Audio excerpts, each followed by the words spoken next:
Hey YouTubers, it's Charlie. This is going to be my Star Wars Obi-Wan Kenobi video. Everyone's asking, where the hell is he? He's in there, and they have a plan for him, so I'm going to explain what that is. There is a new round of the Star Wars giveaway. It's for 2 IMAX gift certificates. All you have to do to enter is be a subscriber and leave a comment on this video. Be sure to click that bell to enable alerts so you don't miss anything during the break.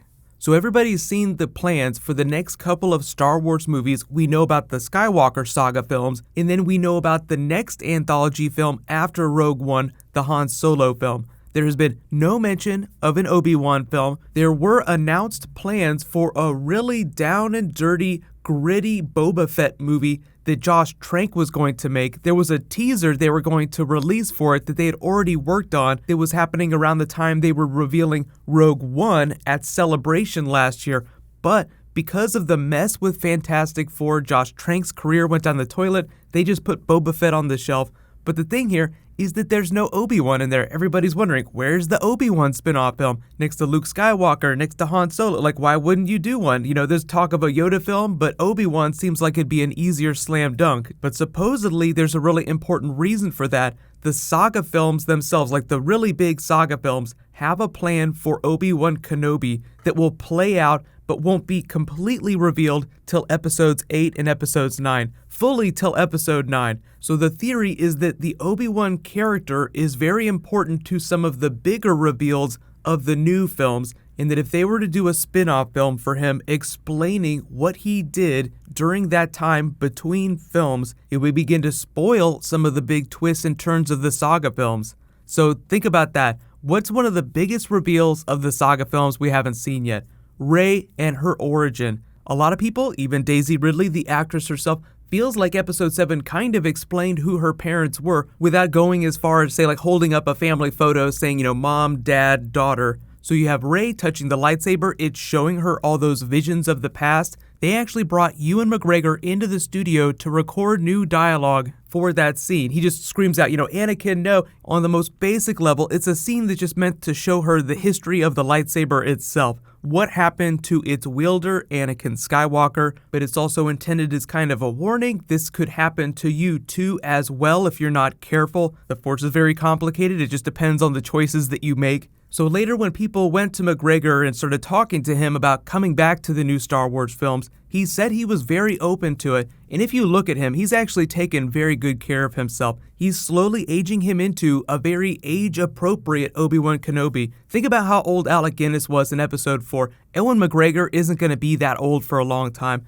So were they to do an Obi-Wan Kenobi spin-off film set between episode 3 and episode 4, he would be like a slightly younger version than the Alec Guinness Obi-Wan Kenobi. But you can see how he'd be an older, more mature version than he was in episode 3. It's just the idea that they're holding off on Obi-Wan in the current films right now, the spin-off films, because he's going to be much more important later. Star Wars has big plans for Obi-Wan Kenobi, much bigger than they let on. Just think about how much secrecy is surrounding episodes 8 and episodes 9 right now. They're not even going to show off the teaser, supposedly, until next spring, maybe not even till March at the earliest. So I know a lot of people are wondering if Rey might be related to Obi-Wan Kenobi. I think the films have effectively told us that she's not a Skywalker, but the new saga films are effectively a Skywalker saga. So she would have to be someone relatively important to the Skywalker family. So the next step on that ladder would be to make her a Kenobi. It would either mean that she's related to someone else in Obi-Wan Kenobi's family, so she shares blood with him, so she could be related to Kenobi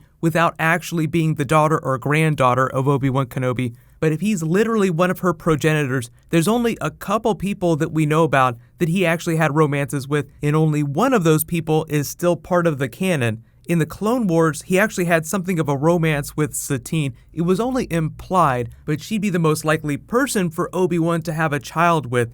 And if you never watched the Clone Wars, I'll explain Satine's character. She's really interesting. She was featured in about 13 episodes of the Clone Wars, which is a lot, all across the middle and later seasons, many episodes. And she's been referenced a lot during Star Wars Rebels recently, as well as things that happened around her life and death during the Clone Wars. I never planned on killing you, but I will make you share my pain, Kenobi.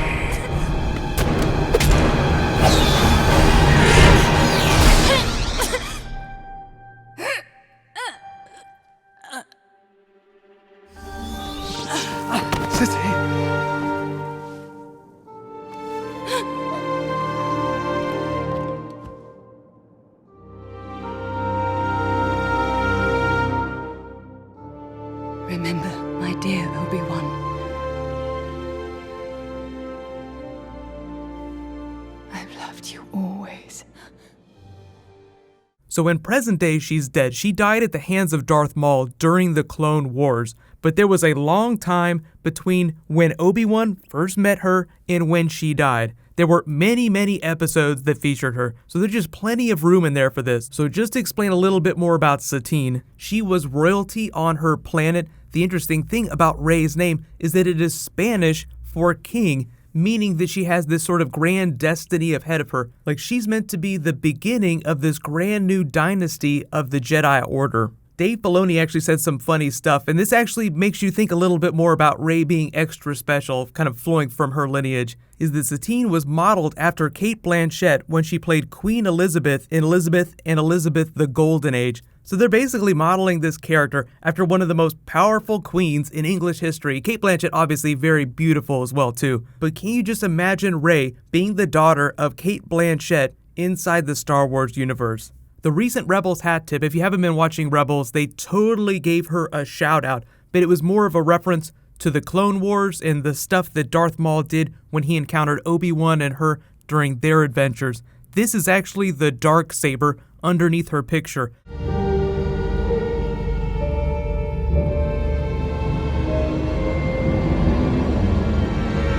Get away from there! Is that a lightsaber? Indeed. Yes, but not like any that you would know.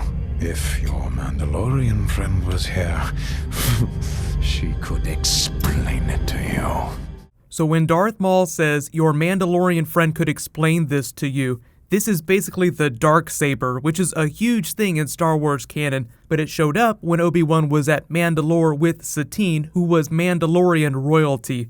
So you just start to think about the idea of the darksaber and you get really excited, but then too that the idea that Rey might flow from Mandalorian heritage, which makes you think about the Boba Fett film that they have sitting on the shelf right now too. So don't get too sad about that, don't worry. Boba Fett, Mandalorian things will come back to the Star Wars universe eventually. But for those of you that have been complaining that the main films have not been referencing Rebels or the Clone Wars enough or the animated series, the stuff that's still canon, because all that stuff still is canon, we could see the darksaber pop back up in the main films, but also the idea that Rey flows from a dark past, just like Luke Skywalker flowing from Anakin Skywalker, who became Darth Vader. And just to bring it back around to actual physical Obi-Wan in the new films, really like the way to bring him back is just like they brought him back in Episode 7, as a voice, as a Force ghost like you see Obi-Wan in the original trilogy. Because even though they only really got into it during the end of Clone Wars where Yoda learns how to become a Force ghost,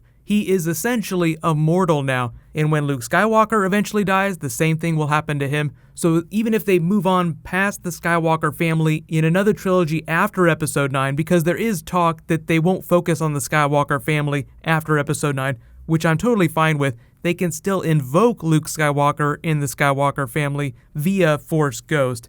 But there's been so much talk about them maybe doing an Obi-Wan trilogy, not just a single Obi-Wan film, but a new Obi-Wan trilogy after the new films. I don't know if they'll go that far, but there will be a lot of Obi-Wan in the Star Wars universe still. In fact, I'll say without giving away spoilers, there are some Obi-Wan Easter eggs, some visual Easter eggs, as well as some verbal shout-out reference Easter eggs in Rogue One. So in that, just look out for multiple different types of Obi-Wan things happening. So I'll explain that when I post my Easter egg video later this weekend. So what's going to happen is I'll post some new DC later tonight, then I'll post my Rogue One Easter egg video on Saturday. So I'll say congratulations to this week's giveaway winner, Jeffrey Gibson. You win the IMAX gift certificates. I did start a new round at the beginning of this, so I'll announce the winner when I post that Easter egg video. So get hyped. Rogue One was a lot of fun. I'll post my non-spoilery review at the end of this. And don't worry, they will start dropping some Star Wars Episode 8 stuff pretty soon. While you guys wait for that to post, you can click here for my non-spoilery Rogue One review, and you can click here to learn all about the fastest speedsters on the Flash. Thank you so much for watching, everybody. Let's high five. I'll see you guys tonight.